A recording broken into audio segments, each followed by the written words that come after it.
Ring, ring. Hello, Benjamin speaking. Benjamin! Yes, speaking. How you doing, Benjamin? It's Elmer from FlowOps. I'm all right. What's it you're trying to sell me? Yeah, look, I'm actually just giving you a quick call because I was on your website and your LinkedIn, and I noticed you guys are scaling pretty quickly. Just out of curiosity, when it comes to scaling, are you guys dealing with any kind of operational efficiency costs going up? Probably. I mean, I'm not aware of any off the top of my head, but I have no doubt we do have operational costs going up. They never seem to go down. Let's put it that way. Yeah, So, absolutely. Go ahead. No. So yeah, carry on. Yeah, and just curious, what's your guys' plan on how many people you're going to hire this year for your team? I don't know off the top of my head. Probably double in size to about 40. Double in size, about 40, you'd say? Yeah. We're currently on about 20, so we should probably double in size to 40. I would have thought. Okay, and that's the goal to get to at the end of the year, pretty much. Yeah, it's the target, and hopefully we'll achieve it. We should do with growth the way it's going. But yeah. So what is it you do then? What are you calling up about? Yeah, so FlowOps is pretty much an operational efficiency tool that automates everything for you when it comes to operations. Okay. And the reason I asked you about the number of employees you guys are planning to hire is because just imagine you didn't have to hire another 20 to get to that 40 mark. Because we're talking 20 employees, you might have to pay them like $100K per person. We're talking whatever 100K times 20 is. I can't do the math. You can tell me. But at that point, we're talking some pretty heavy costs. So what if you could cut that in half with a tool that could help you automate a lot of those workflows and operational efficiencies? Is that something you've ever considered? Well, we've considered automation. I don't know how. I'm confused as to how automation could stop me hiring 20 people, though. Yeah, just think about what those people are currently doing manually. What FlowOps can do would be able to automate it all for a few of those people. Okay, I see what you mean.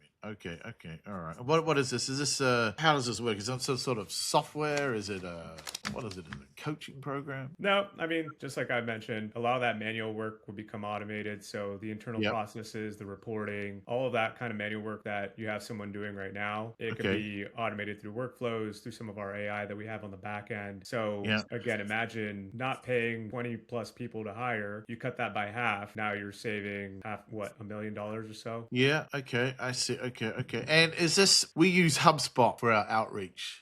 I guess this would plug into HubSpot and make it more efficient, because one of the biggest areas we do have concern with is the lack of quality data in HubSpot, annoyingly. That's not HubSpot's fault.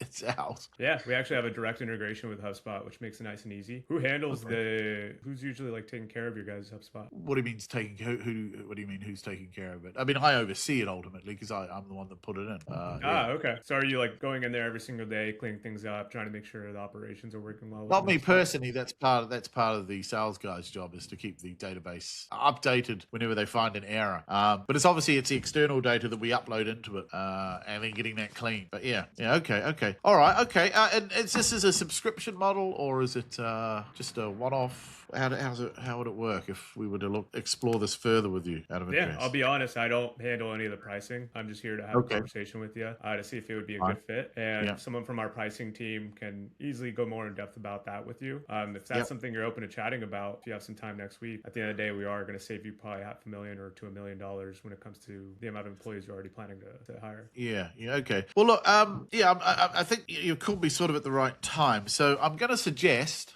that's it. Okay. I didn't fully understand what I was selling, I'll be honest. No, that's all right. No one did. No. So that was good. Obviously, you're confident. You obviously do this quite a bit. I found it, though, there were a few times where I felt like some of the questions weren't. One of the biggest challenges I find is when you phone someone straight up and you instantly start asking them questions about their business. There's this instant, so who are you? What are you? What is it you're after? And I sort of did that here. You started asking me questions. I said, so what is it? What are you trying to sell? This is where we create frustration in prospects, which is what we kind of want to try and avoid, because then they can shut the conversation down pretty quickly. What else I would say? But other than that, I thought you delivered well. You knew what you were talking about. One thing I would always say, though, and I say this to everyone, doesn't matter where you are on the sale, never ever tell a prospect you can save them money. And do you know why that is? No one believes you. No one, and it's a psychological thing.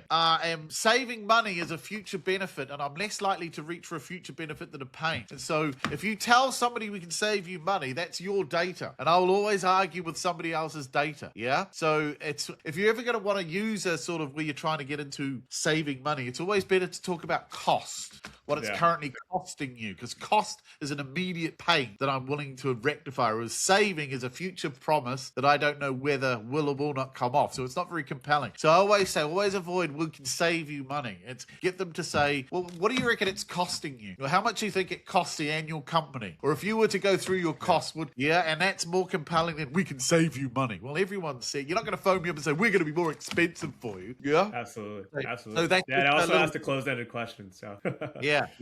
That's so. But otherwise, look, hey, confident voice, confident sound. Obviously, you do this. So yeah, well done. And like I say, kudos. Most people don't want to do this.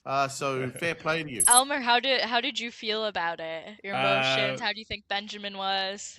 I'll be honest. I prepared for this 5 minutes before the call, so I think I did what I could. yeah, nice. No, it was cool. really good. I like the idea. Yeah, definitely. Well, awesome. We appreciate having you on.